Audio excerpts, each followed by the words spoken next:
Então, vamos dar início, Dayana? Vamos sim. Boa noite, primeiramente, a todos e a todas, né? É um prazer Boa estar noite. aqui para esse bate-papo, né? Eu sempre falo que é um bate-papo. Eu vou tentar, como eu comentei já desmitificar no sentido de aguçar o olhar de vocês, vocês entenderem que, no fundo, quando a gente fala de criptomoedas ou até de blockchain, a gente entender que é uma coisa muito maior, que é um movimento até eu falo, né, de mudanças das relações econômicas mesmo, né, e que faz sentido dentro do movimento, eu falo até humano maior, né? Então a minha ideia é que vocês talvez comecem a compreender e entender um pouco e isso dentro desse olhar mais de contexto, né? Para poder não entenderem aquilo só como uma coisa da moda, mas entenderem que faz sentido atrelado a outras questões, né? De mudanças mesmo da forma como a gente se relaciona, né? No mundo. Então, para tentar exemplificar o que eu estou falando aqui, onde é que está? Compartilhar. Eu estou tentando achar a minha tela aqui, que eu tô com tanta coisa aberta no meu computador que não é brincadeira. Uai, cadê? Aqui. Aqui. Compartilhar a tela. Depois vocês só me dizem se deu boa. Deu boa, né? Sim, tá ok. Então tá. Vou reproduzir aqui. Vamos lá. Travou aqui para mim. Tá, para vocês está ok, agora deu. Então tá, como eu falei, eu vou falar um pouco sobre blockchain, tokens, criptomoedas, uma rápida conversa com vocês. Deixo aqui já os meus contatos, quem se quiser se conectar comigo, no meu site, LinkedIn, e-mail, Facebook, Instagram, então eu sempre estou postando coisas, todos esses canais vocês me contatam, tá? Então fico já aí, deixo ficar à disposição. Primeiro ponto, acho que a gente partindo mesmo desse olhar mais amplo, o que está acontecendo no mundo? Eu acho que a primeira pergunta você tem que entender porque a coisa é muito mais maior. O que está acontecendo no mundo, eu brinco, né? E aí a gente já vivencia, nós estamos, né, até por conta disso aqui, no que a gente chama de Revolução 3.0, né, que é que é a revolução que nós estamos aqui, que é dos meios de comunicação da tecnologia da informação e comunicação, internet. Nós estamos aqui por conta dessa infraestrutura que a gente chama de internet. E o que a internet trouxe para a gente? Ela trouxe uma conectividade, né? A gente pode se falar com qualquer pessoa no mundo, não é? E qual que é o ponto da internet? A internet, a gente fala que a internet é a troca da informação. O que nós temos acesso são informações, tá? Eu consigo saber tudo que está acontecendo o tempo todo no mundo, eu consigo me comunicar com as pessoas, trocar informações com as pessoas, mandar e-mail, WhatsApp, ou seja, a internet nos possibilitou a interconectividade de informações. Só que o que nós estamos vivendo hoje como um próximo, né, uma próxima etapa, ou até uma revolução relacionada à Revolução 3.0, ou seja, algo que vai vir para até modificar um pouco a forma como a gente já se relaciona, que é por meio da internet, é a revolução que chama de Revolução 4.0, em que nós começamos a falar de inteligência artificial, realidade aumentada e a nossa blockchain, por exemplo. E qual que é a característica dessa revolução que nós estamos vivenciando? Eles começam a trazer um pouco da fundição entre o mundo real e o mundo digital. Porque até então, o que nós tínhamos com a internet? A gente tinha o mundo real, que é o nosso mundo que a gente relaciona, a gente troca informações pela internet, mas tudo está muito ainda no mundo do real, as relações são no real, né? Nós temos informação na internet, mas se a gente quer, por exemplo, fazer uma transferência do imóvel, nós temos que ter o cartório hoje, registro físico, né? Com a Revolução 4.0, a característica dela é nós começamos a mudar, eu falo como se a gente começa a ter uma fluidez entre o que é o real e o digital. Então, quando eu falo, por exemplo, de inteligência artificial, o que eu estou falando? Estou falando de inteligência, ou seja, máquinas que estão conectadas numa rede, né, de comunicação internet, que vão estar no mundo real dirigindo carro, veículos autônomos. Quando eu falo de realidade aumentada, eu estou falando de pessoas que estão com o corpo físico no mundo real, mas que por conta de um óculos eles estão convivendo ou convivendo com outras pessoas no mundo digital, ainda que seja no real, ou seja, eu já começo a perder um pouco essa noção do real e do digital. E a blockchain, que é o nosso assunto de hoje, qual que é o ponto dela? Ela vem para ser o que a gente chama de internet do valor. Nós vamos começar a promessa, ou o grande ponto da blockchain é eu vou poder fazer transações de valor inteiramente no ambiente digital.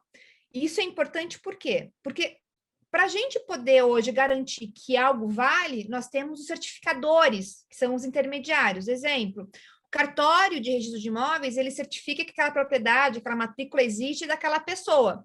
Se você vende teu imóvel, você vai até o cartório, ou seja, o certificador, para falar, olha, essa propriedade que é única, aquele apartamento, matrícula tal, na rua tal, que pertencia, por exemplo, ao Tiago, o Tiago vendeu, né, para o João Pereira, por exemplo, tá? Para o senhor João Pereira. Então, aquele imóvel que é único já não é mais do Tiago, é do doutor João Pereira. Então, eu tenho que ir até o cartório para aquele certificador, para aquele que a gente acredita e tem a fé pública, fazer a transferência falando, aquele apartamento já não é mais do Tiago, é do João, ou seja, dá a garantia de propriedade de uma coisa que é única e que tem valor para a gente. Da mesma forma, o dinheiro ele é emitido, o Banco Central tem todo um controle de quanto que é emitido, e os bancos, o que os bancos fazem? Eles fazem um controle de quanto tem na minha conta. Então, qualquer transferência que eu faço da minha conta, ele tem que o quê? Fazer o registro, contabilizar, que tirou tanto da minha conta, e eu mandei, por exemplo, para minha irmã, R$100, tinha 200, ficou 100, minha irmã tem mais 100 lá. Ou seja, a gente garantir que não há uma replicação, uma duplicidade de valor. Por isso, nós precisamos desses intermediários no mundo real, desses certificadores. O que a blockchain vem e está fazendo? Ela fala, não, nós não precisamos mais desse intermediário, nós podemos transmutar para o mundo inteiramente digital representações de valores de formas unívocas, e as pessoas vão poder transacionar valores, ou seja, trocar moeda, trocar propriedade de bens imóveis, de imóveis, por meio da internet, por meio, né, de uma infraestrutura em cima da internet, sem os intermediários e com qualquer pessoa no mundo. Então, quando eu falo que a coisa é maior, é disso que eu estou falando, porque no fundo nós vamos começar a pensar em fazer trocas de valores de forma mais segura e imutável, que é a razão de ser desses intermediários, num ambiente digital. Então, é a internet do valor. A gente vai começar a poder fazer operações de valor, e eu falo valor aqui monetário, financeiro, valor de propriedade de arte, né, da propriedade de um bem de arte unívoco, que até então a gente precisava de alguém que certificasse isso por meio de uma infraestrutura tecnológica, que é o que a gente convencionou chamar de blockchain. Então, era esse um primeiro ponto que eu queria já trazer para vocês chamar a atenção, que no fundo faz sentido se a gente parar para pensar. Se nós somos uma sociedade que cada vez está mais digital, nós nos relacionamos por meio digital. Nós, hoje, até os relacionamentos muito solteiros aí nas redes sociais, né, de relacionamentos, são tudo no ambiente digital. Por que não trocar valores no ambiente digital? Era esse o passo que faltava. E nós não tínhamos uma tecnologia que garantisse a unicidade que eu falo, né, daquele valor. Porque hoje, se eu anexo um e-mail, né, uma foto no e-mail, se eu mandei esse e-mail para o Tiago, e o Tiago, na sequência, manda, por exemplo, para o senhor Bertolucci, o que acontece? Uma foto que estava no meu e-mail, a primeira que eu mandei para o Tiago já não é uma foto, são duas, porque aqui tem no meu e-mail, na minha caixa de saída, e que tem na caixa de entrada do Tiago. E se o Tiago replica essa foto para o doutor Bertolucci, o que nós temos? Nós temos agora 3. Tem a que está na minha caixa de saída, que está na caixa de entrada do Tiago e na caixa de saída, ou seja, 3, e na caixa de entrada do Bertolucci. Nós temos já 4 replicações de uma mesma foto. Por foto em arquivo não tem problema, mas e se fosse dinheiro?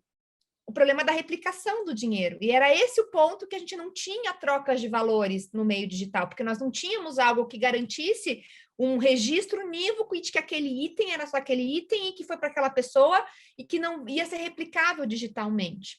E a blockchain veio para fazer isso.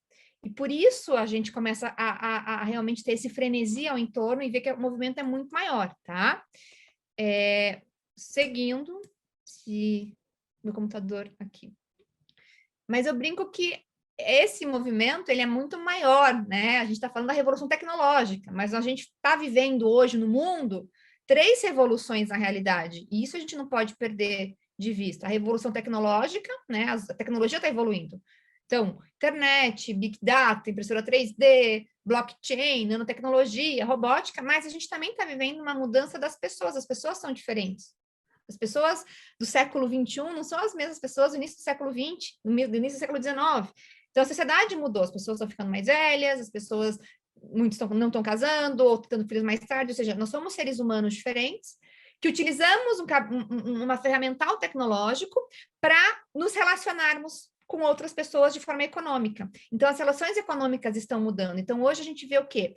Pessoas diferentes que estão podendo estar utilizando a tecnologia para atingir relações econômicas que façam mais sentido para elas. Então, a gente começa a ver justamente novas formas de se relacionar economicamente. Então, a gente começa a ver, por exemplo, a ideia de armas autônomas, de drones entregando remédios, ou seja, a gente vê questões de alto risco, né, que a gente não vai colocar no ser humano, então a gente vai colocar um ferramental tecnológico, porque nós entendemos a consciência de, eventualmente, poupar os seres humanos nesse sentido, utilizar a tecnologia dentro desse valor humano, né?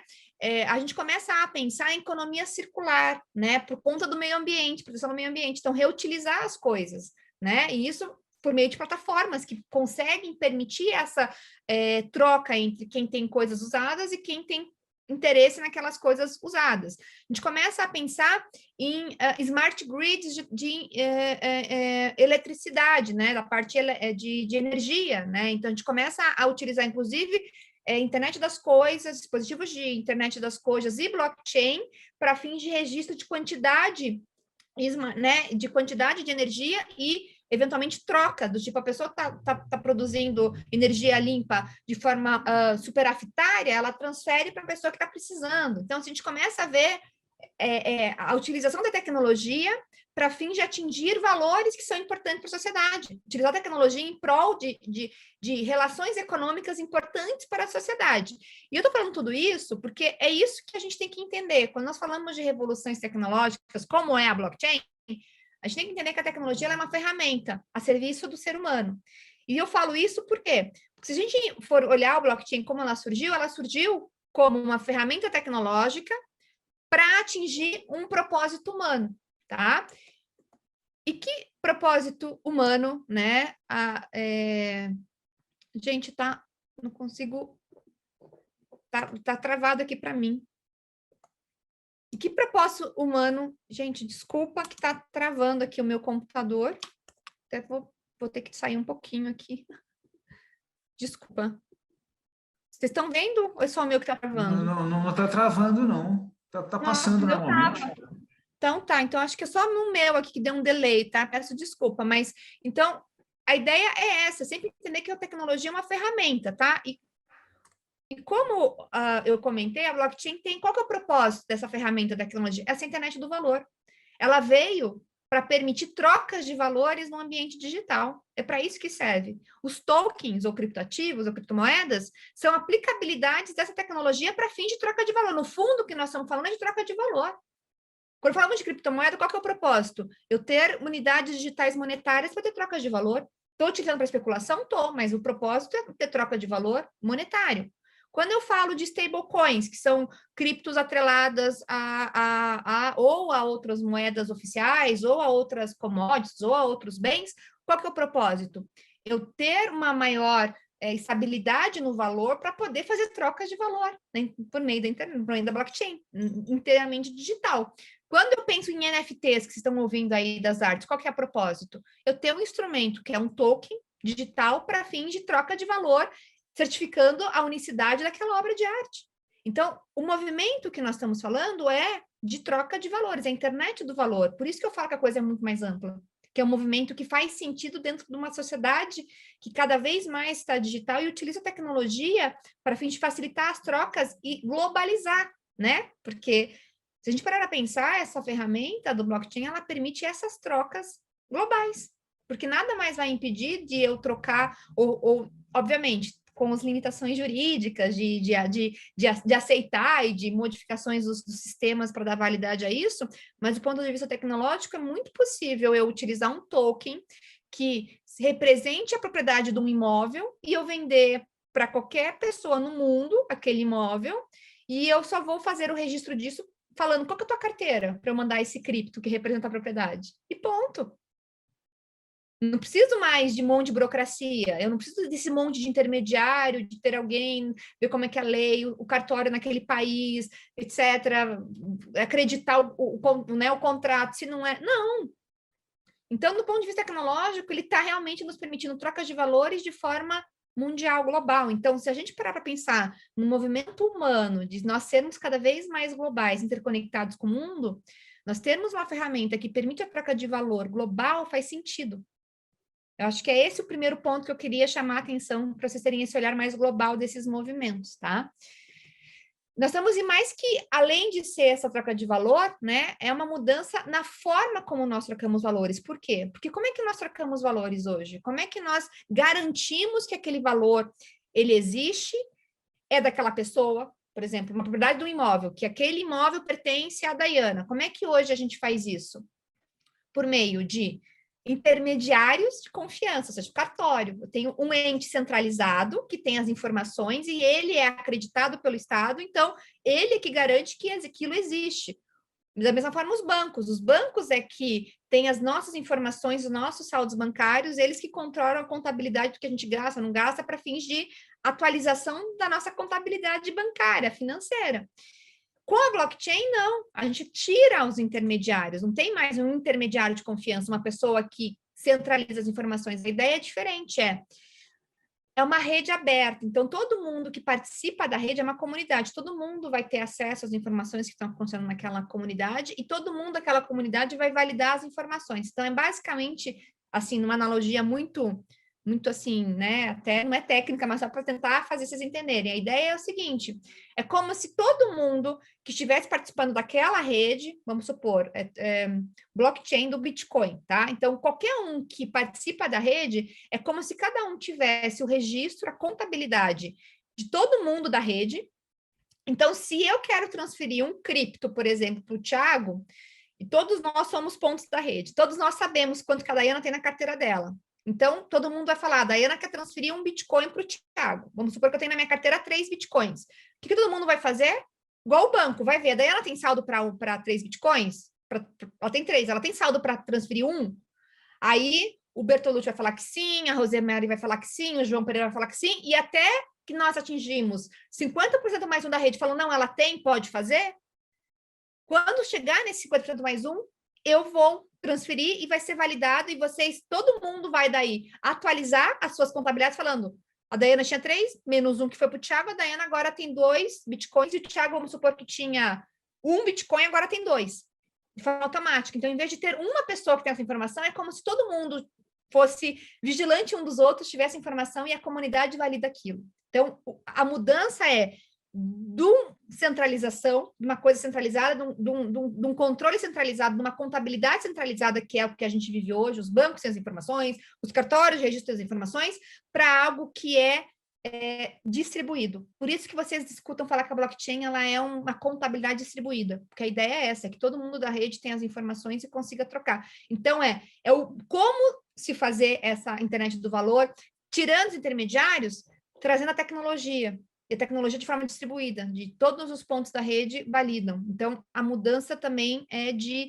modelo de contabilidade. A gente realmente tira os intermediários e traz algo mais democrático até. Então, se vocês pararem para pensar, é muito romântica a proposta da blockchain e dos criptos que veio atrás dela, que é você possibilitar trocas de valores digitais, inclusão maior, porque, no fundo, todo mundo pode se conectar e todo mundo que fizer fazer parte da comunidade pode chegar. Entendeu? Vamos ser todo mundo participa, todo mundo valida de uma forma democrática, todo mundo se conecta no mundo. Então, é bonita a promessa. E, no fundo, como eu comentei, tecnologia é uma ferramenta. E essa blockchain foi criado dentro dessa mentalidade libertária mesmo, né? Então, isso é interessante a gente ver, porque a tecnologia veio para isso e disso começou a trazer um monte de outras promessas de democratização, globalização e trocas de valores em um ambiente digital, democrático, distribuído e global. Então, é muito romântica a promessa da blockchain, né? Como não se apaixonar, né? Eu me apaixonei perdidamente, né? Caí no conto da blockchain. Então, as palavras-chave, quando a gente fala de blockchain, é desintermediação, distribuição e essa governança, ou seja, essa validação e governança pelos partícipes, pela comunidade, tá? E olhando hoje, entendido, digamos assim, esse panorama geral, olhando agora o mercado cripto, eu trouxe esse panorama das startups para vocês verem que a dominância é de aplicabilidades da tecnologia blockchain no mercado financeiro. Porque é natural. A blockchain, a primeira blockchain, aplicabilidade de blockchain foi o Bitcoin. E o Bitcoin, ele tinha por promessa trazer uma moeda para troca de valor monetário, sistema financeiro. Ele veio para desromper o sistema financeiro. Então, nada mais natural de que a maior parte das aplicabilidades iniciais se dessem no ambiente financeiro, porque era um ambiente que a gente sabe que era extremamente centralizado, né? E que a gente, por exemplo, a gente não conseguia até pouco tempo atrás com o Pix no Brasil fazer transferências de uma conta para outra se não fosse no horário útil naquela, né, entre segunda e sexta-feira até às 5 da tarde. Hoje a gente pode fazer qualquer horário. E não fazia sentido a gente ter essa limitação numa sociedade que já é inteiramente digital, e-mails, né, o tempo todo, ligações, então era um ambiente que ainda não tinha passado por essa revolução tecnológica. Então, a dominância de aplicabilidades da blockchain, dessa tecnologia que veio para ser a troca de valores, a maior parte ainda é mercado financeiro. Mas a gente vê em áreas que têm intermediários para melhorar esse tipo de acesso a valores também em outras áreas, crescendo no Brasil, né? Mas eu trouxe isso para vocês terem um mapa desse ano, esse relatório, que a maior parte ainda é no mercado financeiro. E aí eu vou falar um pouco mais do mercado financeiro, porque, de fato, no mercado de criptos, de tokens, de blockchain, de aplicabilidade de blockchain, o mercado financeiro é o que tem mais. Por isso, se a gente tem visto crescer tanto criptomoedas, quanto fundos com criptos, quanto DeFi, então está muito ainda ligado ao mercado financeiro, mas tem. E aqui eu já queria deixar essa visão, já temos aplicabilidades em outros setores que não só o financeiro. Por isso que eu quis dizer, a coisa é muito maior do que a gente imagina, porque a promessa é muito grande da blockchain, tá? Então, nós vemos criptos em áreas, inclusive áreas rurais, por exemplo, tá? Você está fazendo financiamento, por exemplo, ou e na parte financeira, mas na parte rural mesmo, você vê, por exemplo, todo o rastreamento, toda a parte de você rastrear mesmo, desde a origem, eventualmente, de alguma produção, toda a parte como ela, né, sofreu, toda a parte da cadeia de suprimento, como foi, como que chegou, qual que é a qualidade, certificados, por exemplo, de carbono, por meio de cripto, dando, por exemplo, tem um projeto que é o MOS, né, que está até vendo no mercado Bitcoin, que tem por promessa você ter uma certificação, ter um certificado de carbono, para eventualmente você ter uma parte nesse investimento no mercado de carbono, né, que é algo atrelado aí ao ambiente, né, de recuperação ambiental. Então, você vê muita coisa legal, tá? Então, eu só quis trazer para vocês saberem que a coisa realmente é muito, muito, muito maior. Mas vamos começar com o Bitcoin, a história do Bitcoin do início, né? Mercado financeiro. Então, ato 1, né, que é o Bitcoin. Qual que é o ponto do Bitcoin, que eu acho que é importante vocês entenderem por que o Bitcoin foi criado? As pessoas que criaram o Bitcoin, pseudônimo de Satoshi Nakamoto, tá? Ninguém sabe, quem já leu um pouquinho sobre Bitcoin, ninguém sabe exatamente quem é o Satoshi Nakamoto, tem indícios de que seja, mas a teoria que mais aceita, digamos assim, para os curiosos, é que, no fundo, é um grupo de cypherpunks mesmo, que tem a ideologia de... O que é um cypherpunk? A minha privacidade, meus dados são meus, o Estado não tem nada a ver com isso. Então, nós vamos criar uma forma de poder trocar valores monetários sem o Estado. Porque o Estado não tem que ficar sabendo do meu patrimônio, eu sou uma pessoa livre, etc. Eu falo que o que motivou a criação do Bitcoin foi isso, foi essa ideologia, tá? Então, esse senhorzinho que está aí é o Satoshi Nakamoto, que tem o nome de Satoshi Nakamoto, mas não é o Satoshi Nakamoto do Bitcoin. E qual que é o ponto do Bitcoin? O ponto do Bitcoin eles queriam ser o dinheiro, cash, o dinheiro. Então, qual que era a ideia do Bitcoin? É replicar para o mundo digital a propriedade do dinheiro em cash. Qual que é a propriedade do dinheiro em cash? Se você vai hoje na panificadora e quer comprar um pão, o que você faz? Você entrega o dinheiro, a pessoa te entrega o pão, você não tem que saber nada da pessoa. Troca ali, ó. Eu tenho um valor que vale R$10, eu posso comprar o que eu quiser com R$10, a pessoa, né? Vou entregar a nota, a nota não vai ser mais minha, a pessoa vai me entregar o que eu quiser, eu não tenho que saber nada da pessoa. Então, a ideia deles era replicar essa propriedade do dinheiro no mundo digital. Por quê? Porque eu não preciso de intermediário, não preciso de banco para fazer transferência. Eu posso fazer diretamente entre as pessoas, peer-to-peer, parte a parte.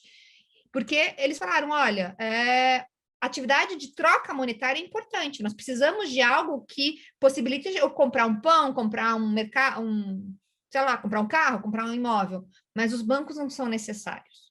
Nós vamos tirar os bancos da jogada, vamos criar um dinheiro nosso, digital, e que a gente faça essa troca sem que tenha os intermediários de confiança do Estado, porque a gente não quer o Estado na nossa visão. E como é que eles fizeram isso? Né? Eles fizeram isso por meio do que a gente chama de várias tecnologias misturadinhas, tá? Distributed Ledger Technology, esse DLT, que é uma rede distribuída, tá? Criptografia, hash, árvore, até a teoria dos jogos para estimular o comportamento. Eu não vou entrar aqui, né? Porque acho que não é esse o propósito, mas mais ou menos é um monte de tecnologia, tá? Que permitiu chegar a esse ponto de registro de forma imutável, segura, e que, no fundo, o que é a blockchain? A blockchain é um grande livro-razão, igual contável, que registra a troca de valor. Só isso, o blockchain é só isso. O blockchain, ele simplesmente fala, olha, a carteira XYZ, que é minha, por exemplo, transferiu tantos bitcoins para a carteira ZW, total do Bertolucci, por exemplo. O que vai fazer a blockchain? Ela vai registrar isso. Ela vai deixar aquilo registrado de forma imutável, segura e auditável. No fundo, o blockchain é isso. Ela é um grande livro-razão, né, imutável, que está aí para qualquer um da rede, das trocas de valores. É só isso que é a blockchain, né? Trocando, e os criptos são o quê? São as aplicabilidades, é a forma que a gente consegue estar movimentando esses valores e a blockchain vai registrando, tá? Basicamente é isso. Só que, eu brinco, a brincadeira evoluiu, o Bitcoin veio para ser a moeda, uma troca, uma moeda privada, então, ao invés de eu trocar, mandar euro para o Bertolucci, né, por meio da instituição financeira, por exemplo, a gente faz isso por meio do Bitcoin. Bitcoin é a nossa moeda, nosso meio de troca. Ou seja, tira o Estado, tecnologia permite a gente trocar e a gente troca valor, porque a atividade bancária é importante, a troca é importante, o banco não é importante. Só que nós tivemos vários problemas, né, do Bitcoin para esse propósito, e um deles é o que vocês já comentaram, a volatilidade, o valor sobe, desce, sobe de novo, você não tem controle daquilo. Por quê? Porque, no fundo, tudo é confiança, tá? No fundo, nenhum dinheiro hoje, nem o dólar, nem o euro, nem o real, nenhum dinheiro tem lastro, não tem lastro, né? Tinha lastro lá antes de Bretton Woods e tal, no ouro, lá antigamente. Há muitos anos não tem lastro. Por que o real vale tanto em relação ao dólar, ou porque o dólar vale mais em relação às outras moedas? É a confiança no Estado que emite aquele valor, é só isso, é confiança. Lastro não existe, mas a confiança que a gente tem. E o Bitcoin é emitido por quê? Por uma rede de tecnologia. É confiança no que aquilo vai funcionar, não vai funcionar, quem quer, quem não quer. É lei da oferta e da demanda, simples, ponto. Por isso que é tão volátil. Porque, no fundo, nós não temos... a crença tem que ser na tecnologia, tem que ser na adesão, então tem muitos fatores aí de oferta e de procura também que impulsionam, né? Ou aumenta ou diminui o valor. Então, é altamente especulativo no sentido de volátil. A gente não tem uma razão para subir ou descer, ou uma razão muito fidedigna. Um Twitter do Elon Musk faz Bitcoin subir ou descer, por exemplo, né? Então, é um mercado nesse sentido, não tem realmente lastro em nada, então dificulta, você não consegue ter a característica da moeda que é a troca você consegue Bitcoin, só que qual que é o problema? Eu não tenho reserva de valor, porque o valor sobe, desce, e nem unidade de conta, porque eu não sei exatamente quanto que vale um Bitcoin. Eu tenho uma ideia de quanto que é R$10, mas eu não sei quanto que vale tantos satoshis, que é o percentual do Bitcoin. Então, para tentar melhorar, né, ou seja, o ato 2, né, vamos melhorar essa situação, porque eu acho que é legal a ideia dessa troca monetária digital, né, fazer algo, né, que realmente permite trocas diretamente entre partes, de forma rápida, 24 horas por dia, todo o tempo, em ambiente inteiramente digital. E aí a gente eu falo que teve as próximas gerações de moedas, ou seja, eu ainda tinha por propósito troca monetária, de valor monetário, digital, por meio da blockchain, mas vamos tentar melhorar um pouco o que está acontecendo. E aí a gente teve o que a gente chama das moedas 2.0, né? Da segunda geração das moedas, das criptomoedas, que são o que a gente chama de stablecoins. O que são stablecoins? Elas tentam diminuir essa volatilidade do valor dos criptos, atrelando aquele cripto a um cesto, seja aí tem, por exemplo, né, eles chamam de colateralizado, ou seja, tenha, né, a garantia, esteja lastro em dinheiro fiat, que a gente chama dinheiro fiat é dólar, real, euro, dinheiro oficial, né, que é o caso da USD Tether, que é hoje a stablecoin lastreada em dólar, né? Então, dizem que é 1 para 1, tá? Mas eu até trago, né, a notícia de hoje, já até foi um escândalo, até, porque, assim, não está muito bem explicado que é 1 para 1, tá? Que um Tether tem $1 atrelado a isso, no sentido de que é colateralizado, tem $1 garantido um Tether. Tá bem, assim, tá aí na mira, já recebeu multas, tá, da SEC, essa Tether, porque já foi verificado que não era realmente 1 para 1, tinha outros ativos, então tá no escândalozinho aí. Então, eu trouxe só para vocês saberem a notícia de hoje, tá lá no portal do Bitcoin, então não sei, não tá muito cheirando. Então, já falo, a gente está num ambiente ainda que temos que realmente sempre estar olhando muito claramente o que está acontecendo. Tem também stablecoins que são atreladas ou que tem laço em commodities, tá? Tem esse PEX Gold que diz que está atrelado em commodities de ouro, tá? Nós temos também as stablecoins que têm por objetivo estar atreladas a outras criptos para nesse jogo entre criptos tentar trazer uma maior estabilidade nos valores, tá? Para não ter essa volatilidade tão grande. E tem também o projeto, né, esse Nubits, que ele colateraliza em nada, em algoritmos matemáticos. Então, ele começa a ver, olha, começa a subir muito o preço, eu, de uma certa forma, ou eu queimo criptos para fins de tentar diminuir o valor, ou eu aumento a emissão para poder justamente estabilizar o valor, tá? Então, são projetos que têm por esse objetivo trazer uma maior perenidade nos valores. E, atualmente, o que a gente está debatendo muito, que é muito legal, que são as CBDCs, que são Central Bank Digital Currencies, que aí nós estamos entrando num outro patamar, nós estamos entrando em tokens ou criptoativos ou stablecoins, aí cada país vai pensar no seu design, em que vão ser moedas oficiais. Então, o Estado tendo a sua própria moeda oficial digital. Nós temos o Real Digital, é um projeto. Ano que vem, a ideia é já começar os inícios dos testes para em 2024, se eu não me engano, está circulando o nosso Real Digital. E aí nós estamos falando nós já temos alguns projetos por aí, mas já estamos falando aí de uma moeda oficial, né? Então, uma troca de moeda digital oficial. E aqui o CBDCs eu falo que não é mais assim, mas será que isso vai acontecer? Não é mais se, é quando, né? Relatório do Banco Central dos Bancos Centrais, tá? Mostrou que nós estamos falando aí de 80% dos bancos centrais do mundo já estão estudando, já estão olhando, já estão verificando isso, tá? Alguns já em projeto, obviamente, a grande maioria inicial de concepção, mas alguns já, inclusive, implementando para outros pilotos. Então, não é mais se, é quando vai acontecer. Então, já está acontecendo. Então, nós em breve teremos, tá? As moedas digitais oficiais. Nós já temos, né, alguns casos, eu vou trazer alguns cases que já aconteceram, que já estão rodando. O Brasil diz que em 2024 vai estar o nosso, o euro breve também deve estar aí na área, e até o próprio dólar também. Então, assim, gente, a gente isso vai acontecer, né? Agora a questão é quando. Então, como eu falo, é um movimento que veio para ficar, porque nós estamos falando de troca de valores, né, ambiente digital. E fofoca, né? Momento fofoca. Por que essa correria dos bancos centrais, né? 80% já, há 2 anos nem falavam disso, já 80% agora já está implementando. Por quê? Porque nós tivemos, né, esse caso que hoje é o Diem, mas na época não era o Diem, era o projeto Libra da Facebook. O que o nosso Mark Zuckerberg quis fazer?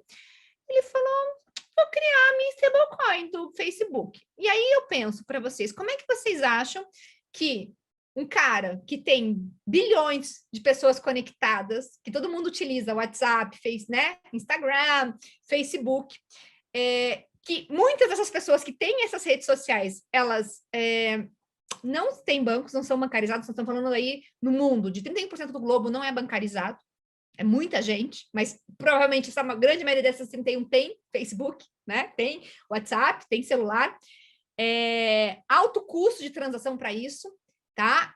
A ponto de 85% das transações serem em dinheiro.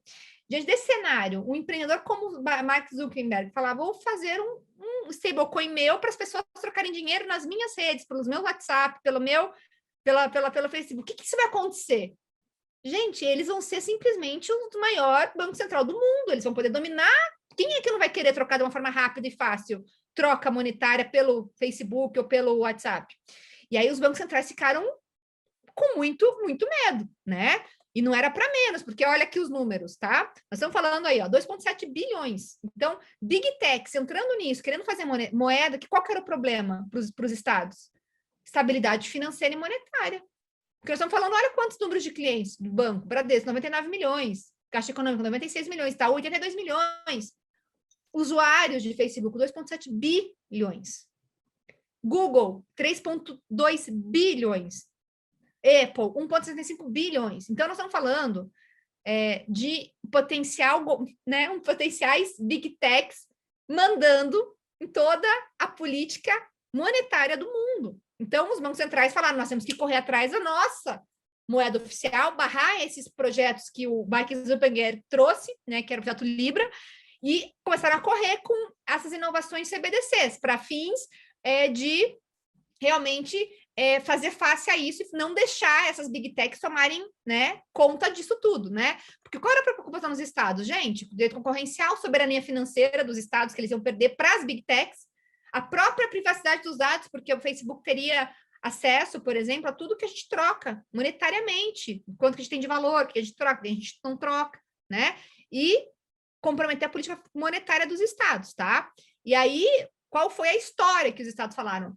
No fundo, a fofoca correram por conta do Facebook, tá? E eu conto que eu estive em 2019, eu estava fazendo meu doutorado lá na Europa, e eu fui no fórum lá da OCDE, de blockchain, em 2019, e a discussão na época era esse projeto Libra, que estava, né, tinha sido lançado há pouco, e teve um debate com os presidentes dos bancos centrais europeus. Eles estavam, assim, a gente verificava, era notável, eles estavam bem incomodados com isso, era algo que realmente estava ali, estavam preocupados, estavam debatendo se não pode, teve um debate bem acalorado, inclusive, tinha um representante do Facebook lá, então foi bem divertido ter presenciado esse debate. Então, a realidade é que eles ficaram preocupados com isso. Mas qual foi a historinha que os bancos centrais contaram para a gente? Não, nós vamos criar um CBDC, uma moeda digital, né, um cripto nosso, porque vai melhorar a eficiência dos meios de pagamento, vai reduzir os custos de transação, que hoje está mais ou menos 7% do valor que você precisa para transferir internacional em encargos, né, desses intermediários de confiança. Então, tira os intermediários, diminui o custo. Vamos melhorar a integridade do sistema financeiro, estimular a inovação financeira, melhorar o acesso, vamos democratizar tudo isso, né? Então, a história era muito bonita, né? Mas óbvio que a gente também tem um contraponto, né? De como que eles vão fazer esse tipo de design tendo bancos no meio dessa cadeia. Porque, a partir do momento que eu tenho dinheiro digital, será que eu preciso de bancos? Que são os caras que fazem empréstimo, e é necessário empréstimos, por exemplo. Então, tem algumas questões que estão sendo debatidas, né, para fins de design. Mas a ideia é bonita, mas a realidade é que eles queriam fazer face aí a empreitada dessas big techs, tá? Então, o design é o que eles estão hoje debatendo, os bancos centrais. Como que nós vamos fazer? Nós vamos fazer moedas digitais apenas para liquidação entre os bancos, ou nós vamos oferecer para todos os cidadãos, vão ter acesso a essa moeda? Então, eles estão pensando como compatibilizar isso com as políticas deles, né? E necessidade de cada estado, mas todos estão olhando, todos estão fazendo, tá? Cases que já estiveram desses CBDCs, desses dinheiros digitais. Nós tivemos o projeto BIM, que era um projeto que já acabou, foi como se fosse um test drive, tá? Feito entre autoridades de bancos centrais Singapura, Canadá e Inglaterra, para fins de liquidação internacional de valores, para ver se funcionava, se dava pau, se não dava, e foi muito bem sucedida o projeto. O que já está agora, né, está sendo utilizado é o Yuan Digital, que é da China. A China está super avançada nisso, tá? Eu acho que é o país que está mais avançado, tanto em infraestrutura de blockchain quanto do dinheiro digital. Por isso que eles tiram mineradores da China, Bitcoin da China, porque eles têm o deles, e no fundo eles querem implementar o deles e querem, né, ter esse controle um pouco maior dentro da ótica chinesa, faz sentido, né, da política chinesa. E nós tivemos um caso interessante de Sandor, no Bahamas, tá? Eles têm já a CBDCs deles, que é chamado Sandor, e a Bahamas eu falo que foi um case de adequado, sabe quando você tem as condições perfeitas de temperatura e pressão, na época que a gente aprendia na física, né, da evolução da água, é isso. Bahamas, nós estamos falando de um país que tem, acho que é um arquipélago de 400 e poucas ilhas. Imagina o custo de você emitir moeda, mandar dinheiro para 400 e poucas ilhas, né? Então, era um custo muito alto para o Estado. É um país que é altamente digitalizado. A maioria das pessoas tem celular, tem acesso digital. Então, Ou seja, isso é importante para fins de implementar um CBDC, as pessoas terem acesso ao meio digital.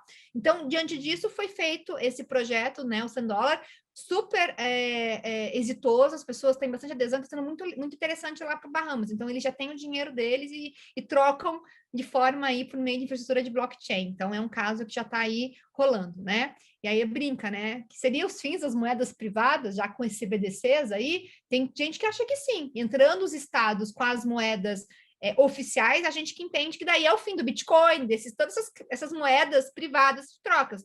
Eu não sei, porque acho que as pessoas são cada vez mais em nichos, em comunidades. Então, tem aquele fator humano que eu não sei se vai acabar, ou se a gente terá, na verdade, vários criptos para fins privados, mas por ter a confiança no Estado, eu acho que tende a ser o mais utilizado daí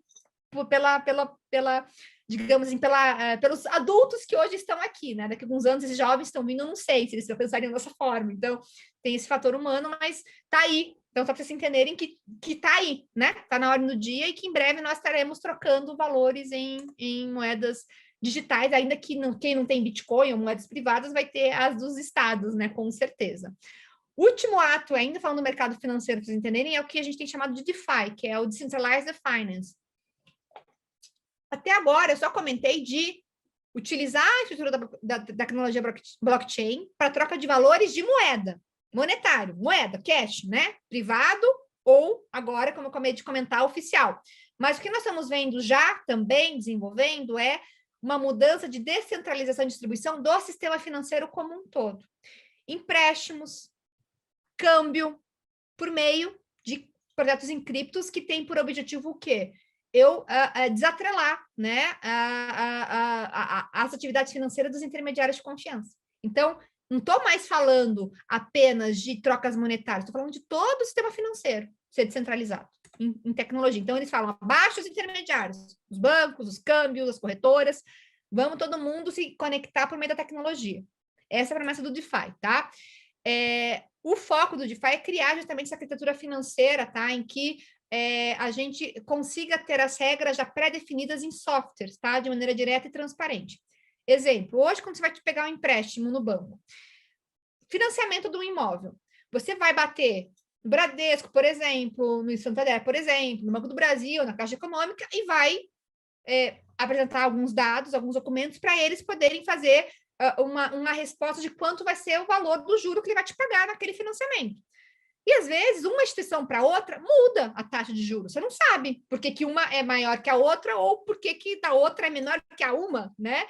E, da mesma forma, eu posso ir na mesma instituição, vamos supor que eu tenha situação de renda semelhante à do Thiago, idade semelhante à do Thiago, e pode ser que a minha proposta do banco seja diferente de juros do que a do Thiago. E ninguém sabe por quê. Uma caixa preta, né? A ideia do DeFi é falar, não, está tudo esclarecido em smart contracts, em regras claras de software. Então, todo mundo que colocar dinheiro ou prestar tanto valor de, sei lá, de um Tether, vai ter por juros, né, para fins de emprestar e de ganho, para quem vai tomar, vai ter que pagar tanto de juro para quem vai emprestar. Então, todo mundo sabe as regras do jogo de forma clara. Então, se você vai tomar um empréstimo, tu sabe quanto que vai pagar. E qualquer um que entrar naquele protocolo vai saber quanto que vai pagar, o quanto que vai receber se você que está emprestando dinheiro. Então, a ideia é realmente você trazer todo um sistema financeiro de forma transparente, prévia, clara e distribuída. Ou seja, eu, pessoa física, vou poder emprestar para outras pessoas físicas que vão poder, né, tomar diretamente, sabendo qual é a regra do jogo e com a garantia, às vezes, de lastro, de um outro valor. Vamos supor, você quer Tether, mas você só tem Ethereum. Então, você vai colocar Ethereum como garantia para pegar o Tether. Então, você vai ter também a questão de segurança, de limite. Então, é muito interessante. São vários projetos, tá? Um dos hot topics no mercado cripto é DeFi, então fiquem de olho aí em projetos em DeFi, tá? E aí não há regulador, né? Não há atividade regulada, né? E não há restrição de base geográfica, tá? Então, a ideia é essa, você ter um mercado financeiro mundial, tá? Só que qual que é o problema, por outro lado? A gente não tem todas essas garantias, né? Nesse momento.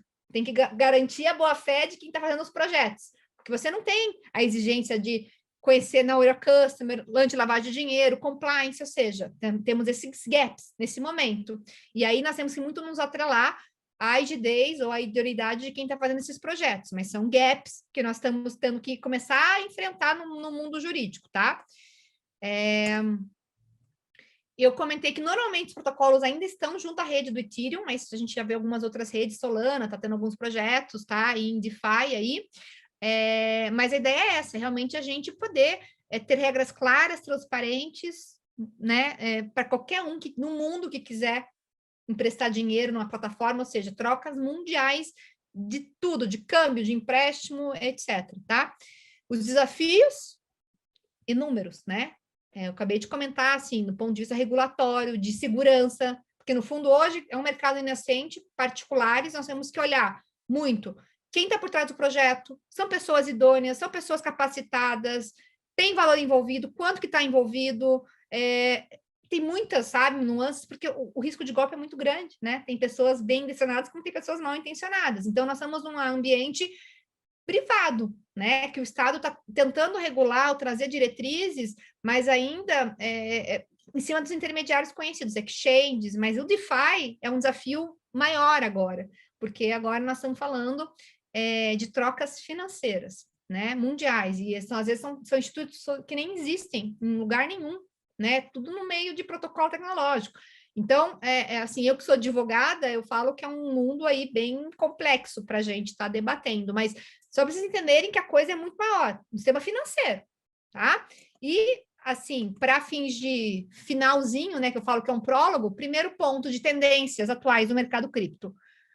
Games e blockchain, tá? Tá muito em alta, por quê? Porque nós simplesmente saímos daquele padrão de pagar para jogar, para ganhar para jogar. Você joga e ganha dinheiro. E game a gente sabe, ainda mais em pandemia. Então, Axie Infinity, que é hoje, digamos assim, o principal cripto, né, em game, que estamos em blockchain, 9 bilhões vale um ano. Está valendo isso, o valor que está, o market cap dele, 9 bilhões em um ano. Coloquei só o gráfico de um ano, isso aí é um ano. Tá? Outra grande tendência, tokenização de tudo, que eu comentei com vocês, que é troca de valor. Então, você vai pegar ativos no mundo real, transformar em representação digital e fazer essa troca. Exemplo, o mercado Bitcoin está já fazendo essa questão com precatórios. Então, você pode adquirir em cripto um token que representa uma participação num crédito de precatório, que vai ser pago. Nesse caso, esse sexto, eu acho que era de São Paulo, tá? Ou seja, tokenizando, eu estou pegando um ativo do mundo real, transformando uma representação digital e utilizando essa troca em ambiente digital, né? Mercado Bitcoin. E o non-fungible tokens, que são os NFTs, tá? Notícia da semana passada, tá? Então, nós estamos atrelando. O que é non-fungible token? É o seguinte, é um token que é único. Porque o que acontece no Bitcoin? O Bitcoin não é um token fungível, tá? Não fungível, ele é um token fungível. Então, se eu tenho um Bitcoin A e troco um com o Bertolucci que tem um Bitcoin B, tanto faz. Bitcoin A igual dinheiro, tanto faz. Se é R$10 com a série, né? Seriada do número XZ ou outro R$10. É a mesma coisa. Vale 6 por meia dúzia. Aqui não, aqui a ideia é igual uma obra de arte. A Mona Lisa é a Mona Lisa. Ela só existe a Mona Lisa. Ela é única. Então, o non-fungible token é um token que é único, unívoco. Então, você garante que aquilo só existe aquele é o único token daquilo. Então, eles estão fazendo artes digitais com NFTs, ou seja, eu tenho arte digital que atrela que ele é único. E aí eu estou fazendo o quê? Leilões de luxo, de obras de arte digital, NFTs. E esses NFTs podem ser utilizados para outras coisas, mas é o que está mais em alta hoje, o mercado de arte está bem aquecido utilizando isso. Então, só para vocês entenderem que o negócio é muito maior do que apenas as criptomoedas, tá? Mais uma vez, obrigada, reitero aí meus contatos e temos um tempinho aí para bater um papo, para vocês, de repente, conversarem e tirarem dúvidas. Obrigada.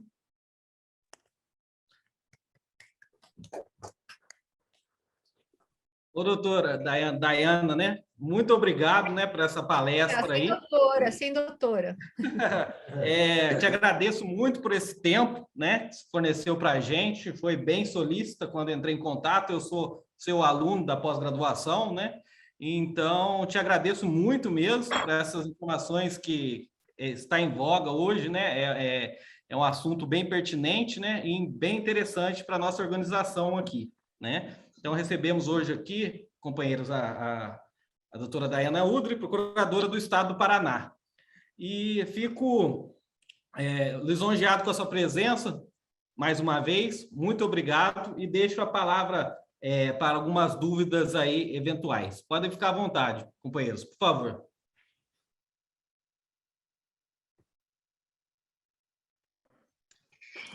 Mais fácil assim, levantar a mão. O que eu estou vendo é praticamente uma repetição, né? Desde quando a gente não tinha dinheiro, trocava produtos, aí passou a ter dinheiro, aí inventaram a conta no banco, que você era CPF, mais nome, mais não sei o quê, criaram os bancos que tinham só números de conta, não identificavam o proprietário, né? Vamos dizer assim. E é como se fosse uma OLX grande, né? Só que com dinheiro. A OLX não chama atenção porque o pessoal geralmente vende coisa usada e de valor baixo. Até carros, né? Mas sempre usados. Essa questão aí que você falou de o pessoal que não tem banco vai utilizar. O pessoal que tem banco e tem muito dinheiro tem motivo para utilizar também, né? Essa guerra aí entre os governos é que vai ser terrível. Questão de imposto, registrar a transação. Você hoje faz compra internacional pela internet, né? Pode pagar ou não imposto, né? Acho que até aí no Paraná, né, que recebem as encomendas, o correio.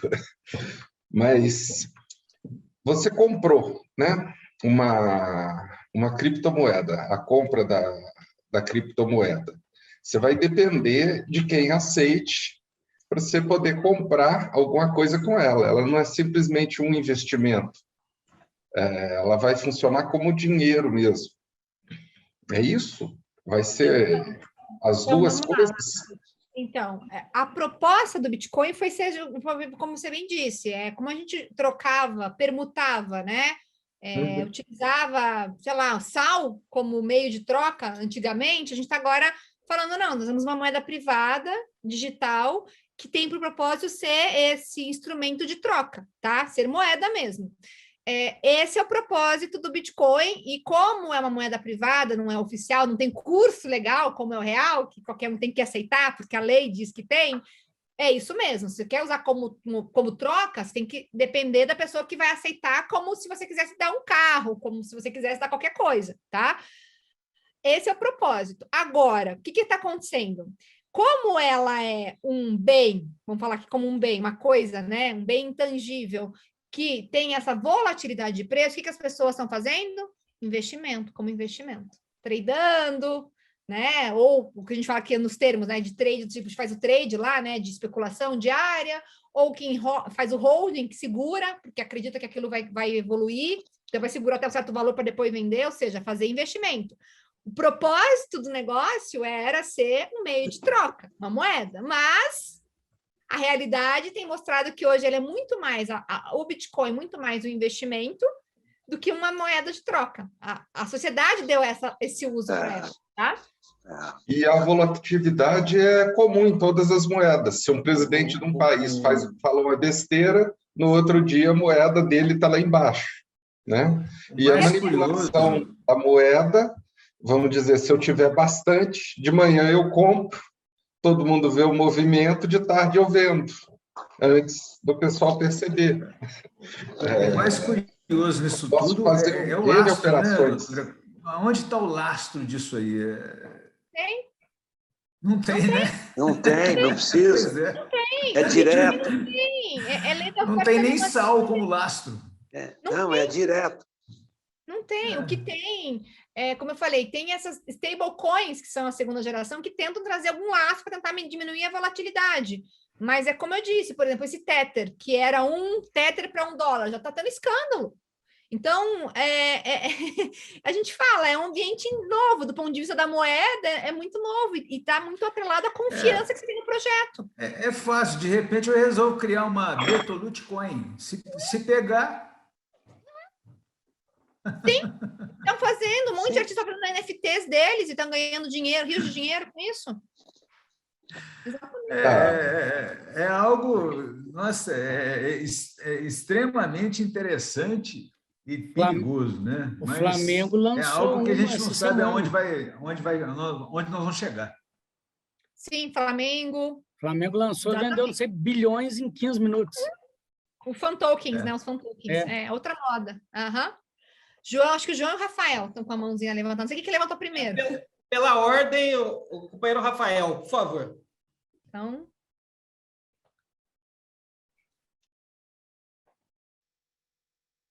tá mutado, Rafael. Vamos lá. Eita.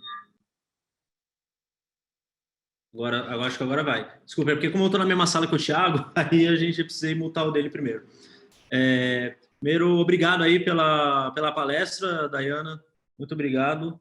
E é muito bom a gente aqui, né, que já trabalha com cripto, né? Hoje eu já trabalho com cripto há muito tempo, né? E hoje eu sou daquela parte além de ensino também, mas eu sou trader, né? Acabo faço operações todo dia, né? Day trade, hold, né? Swing, mas a minha maior dúvida, né? Porque assim a gente acaba sempre usando o Tether, né? Porque as operações com Tether elas são Lastreadas. o volume dela sempre é muito bom, né? A gente sempre acaba usando esse par e sempre chega uma notícia ruim sobre a Tether e a gente sabe que desde 2017 para cá, né? A gente entende, né? Que o Tether ele também inflou um pouco o preço do Bitcoin, porque quando entrou nesse mercado, né? A maioria das trades que a gente faz, praticamente quase todas, sempre usando o SDT, né? Praticamente, se eu não me engano, é 70% das trades que a gente faz, não, que no mundo, né? Que faz aí as trades, tá vendo? Dos ativos, então a gente sempre vai utilizar o Tether. E tempo atrás, acho que faz uns 4 dias, que a Tether foi multada, né, em 40 milhões de dólares, né, teve uma multa, então a gente acaba ficando preocupado que, por exemplo, a gente acaba operando a gente acaba operando todos os dias, né? E a gente tem aquelas carteiras de hold, né? Que a gente sempre separa e a gente fica pensando se o Tether realmente não conseguir provar que eles têm toda essa reserva, que eles não têm essa reserva de dólar que eles falam de em outras coisas e o que será que poderia acontecer? Será que realmente poderia influenciar muito, de uma forma muito negativa em cima do Bitcoin e também das outras alt?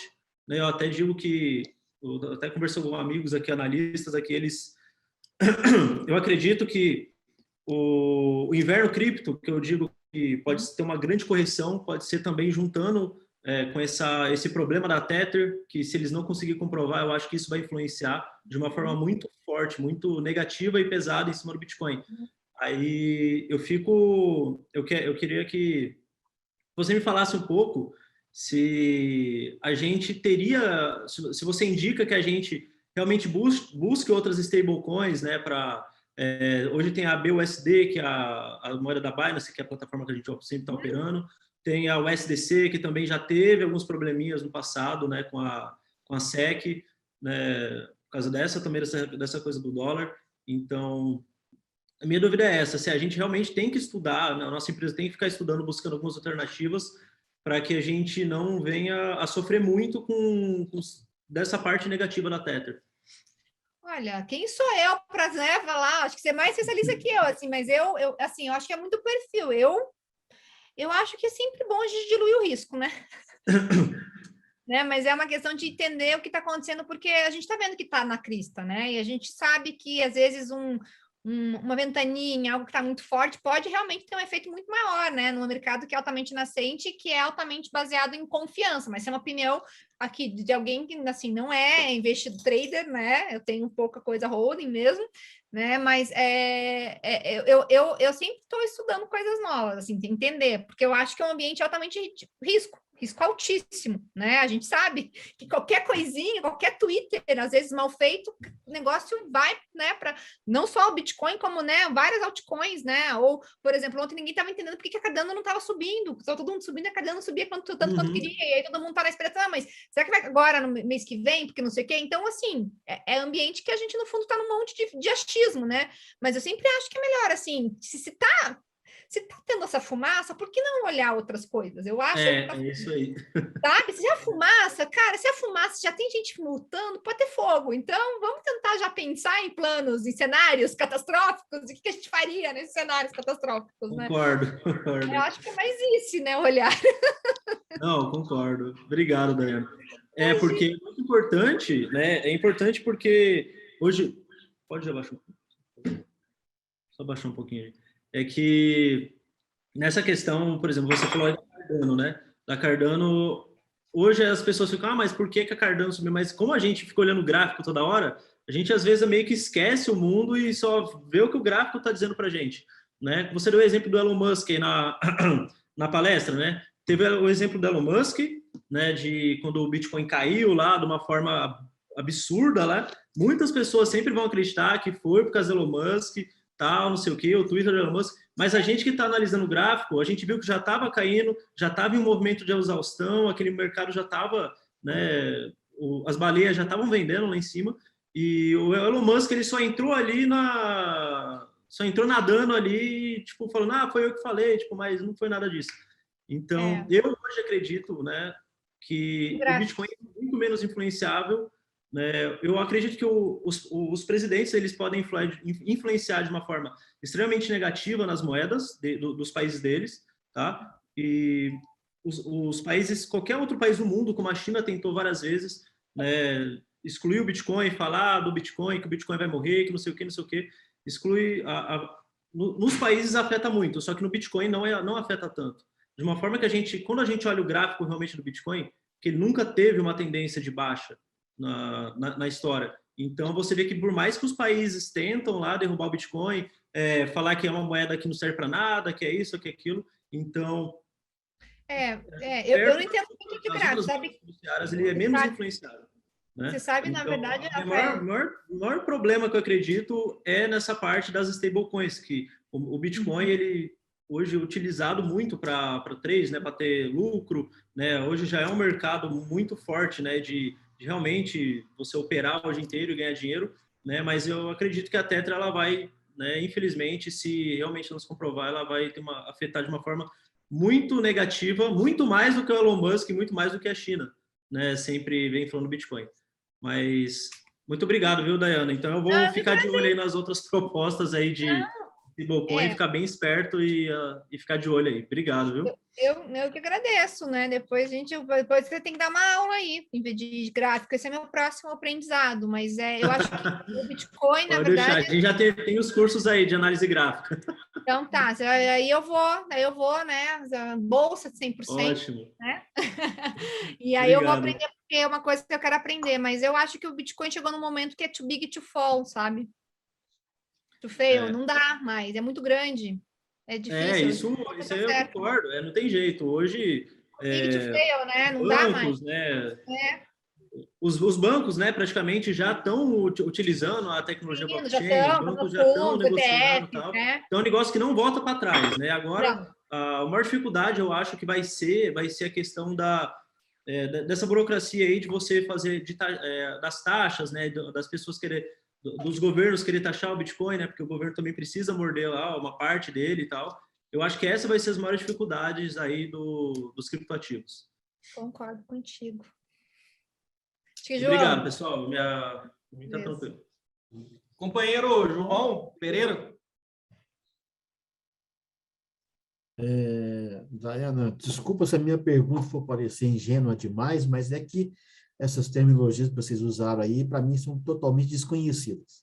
Não é nada, nenhum é ingênua. Mas como mineiro, eu fiquei numa dúvida cruel aqui. Como é que baseia o valor desse Bitcoin? Da onde que vem o valor? Especulação. Não tem. Né, Rafael, você que está aqui, que você é trader, está em cima, não tem. É especulação, é especulação. Então, mas aí não é uma coisa assim. Mas da mesma muito- forma que é o real, que é o dólar, sempre é pura especulação. Porque é A gente sempre... confiança, né? Até estava conversando com um amigo meu aqui, que ele trabalha na BTG, então trabalha com esse tipo de investimento aí da Bolsa. E Opa, caiu o som. Lutou. a única vantagem do dólar em cima aí das outras moedas aí do mundo inteiro, por que ele ficou tão forte? Porque o petróleo, né, que é a maior commodity aí do mundo, é cotado em dólar. Então, por isso que... Mas ali, se você pensa ali que o dólar, a SEC pode chegar lá e colocar um botão e imprimir quanto de dólar ele quiser. Beleza, mas por que tem aquele valor ali que o cara quis colocar um monte de dólar ali, né? Apertou um botão e imprimiu milhões de dólares, né? E o Bitcoin é uma coisa... A maior diferença do Bitcoin é que ele é deflacionário, né? Entendeu? Então, de acordo com o tempo vai passando, o Bitcoin ele vai gerando uma escassez, porque o Bitcoin ele vai parar de... Em 2120 vai ser minerado o último Bitcoin. Então, cada ano que passa, corta pela metade a produção. Então, ele vai ser mais escasso. Então, o que acontece? O Bitcoin você pode pensar ali mais como ouro, né? Então tem alguém Mas controlando. isso já ele. está regularizado? Mais como ouro, como Isso uma já reserva está de regularizado? pensar. Ali que o valor dele vem mais disso, né? De como ele vai ser difícil minerar no futuro, como vai ser difícil as pessoas terem Bitcoin. Então, o valor dele vai vir, ele é muito... vai crescer. Que tem dentro do Bitcoin, é mais nessa questão de reserva de valor que esse preço dele acaba agregando. Isso é o meu Digamos ver. assim, Falo de uma forma o meio... Bitcoin é um fator 100. Nunca complicada mesmo, vai porque passar de 100 Eu Bitcoins. não sei explicar mesmo, pessoal. Eu sou meio ruim para isso, mas... Porque foi esse a programação inicial. Tudo é código. Então, foi codado para ser assim. Então, no fundo, ele já foi codado para ser aceito. Exato. Então, o valor dele vem, eu acho que o valor dele é disso, entendeu? É a proposta que ele vem trazer inovação. Esse, então, é o lastro do Bitcoin. Sempre dou uma dica para quem começa a mexer com esse mercado, sempre entender a tecnologia, que foi a aula que a Dayana deu hoje. Ela explicou realmente a tecnologia, o que ele vai inovar. Então, o Bitcoin ele veio para realmente trazer inovação, ele junto com as outras criptomoedas. Então, daí que você agrega o valor naquilo, né? Ou seja, você... Que é o valor que a comunidade, os partícipes atribuem, entendeu? Por isso que eu falo, não tem laços, do tipo assim, não tem nada que dê valor. O que dá valor é a tecnologia, o protocolo, a forma como foi feita, sabendo que a potencialidade, essas variáveis, a comunidade que quer, atrela o valor a isso. Entende? Então, é uma questão de oferta e demanda. Então, assim, são fatores de confiança na tecnologia, no protocolo, na quantidade que vai ter e quanto que você está disposto a pagar pelo que tem disponível. As commodities são caras porque elas são escassas, se você for pensar assim, né? Por exemplo, o ouro não é uma commodity, mas eu estou falando assim, tipo de petróleo. Petróleo é extremamente difícil, né? De você hoje, vou furar um buraco aqui, vai ter petróleo. Não vai. Então, a questão de escassez também agrega muito. É complicado. Aí, doutor, Dayana, desculpa, só para finalizar, né, uma pergunta minha. Eu sou contador, então os meninos aqui são meus clientes, então e eu tenho uma dificuldade em relação à permuta, né? Eles fazem transações todos os dias. Na minha apuração mensal, né? O fato gerador, para ter o imposto tem que ter o fato gerador, né? E o fato gerador nesse caso seria o quê? Quando ele liquida essa Tether para real ou quando ele fica fazendo movimentações entre cripto para apurar imposto, para gerar imposto, para gerar uma DARF para pagar, seria somente quando ele liquidar essa Tether para real para ele fazer o saque? Não tem posicionamento da Receita, não temos nada a respeito, e os tributaristas, na qual eu me insiro, né? Que a gente estuda, a gente debate, temos posicionamentos que a gente tende a entender que há fundamento para ser apenas quando você faz a realização para real, mas tem manifestações da Receita e indícios que podem levar a ter problemas. Eventualmente, a Receita pode ter, tem outros casos que não é de cripto, mas que são casos, por exemplo, de ações, de permuta de ações, que podem trazer problemas. Então, é isso que eu te falo, não tem. Tiago, só uma partezinha aí. Eu creio que é quando você já converte para real. Porque até então, quando você está aplicando em Bitcoin, isso é uma aplicação, isso é investimento. Quando você vai resgatar, transferir para real, eu creio que você tem que recolher o imposto aí. É o que eu acho, mas eu estou te falando que tem brecha, tá? Na própria Receita e no próprio CARF. É esse que é o problema. Eu concordo, eu penso assim. Tudo muito inédito, né? Isso aí, é tudo muito novo. E a Receita tem posicionamento de permuta de ação. Permuta de ação, você está trocando uma ação por outra. E mesmo assim, eles entendem que o único que é a questão que se atrela naquela questão da permuta com torna ou sem torna de imóvel, mas falam que é só para imóvel. Então, eu acho que a Receita deve tributar quando você aplica, porque se você está aplicando, você está aumentando o seu patrimônio. Você tem que ter a origem desse investimento, né? Mas não é bem exatamente assim. Eu entendo o teu posicionamento, mas do ponto de vista de análise jurídica, não é bem assim que eles entendem. Assim, não é bem exatamente, porque não é bem uma aplicação, né? No fundo, você está adquirindo um bem, um outro bem de direitos, está entrando em outros bens de direito. Então, a interpretação é diferente. A nossa lei de imposto de renda é bem... é bem sacana, digamos assim, né? Da abertura. Eu estou te falando que eu entendo. Ela quer arrecadar de qualquer jeito. Então, mas, assim, não tem nenhum posicionamento, tá? Não se manifestaram ainda a Receita. As pessoas, né, que eu conheço têm feito só quando a realiza mesmo. Mas a gente só fala dar esse disclaimer de que tem brecha. É isso. Entendi, doutora, mas muito obrigado pela resposta aí. Alguém mais?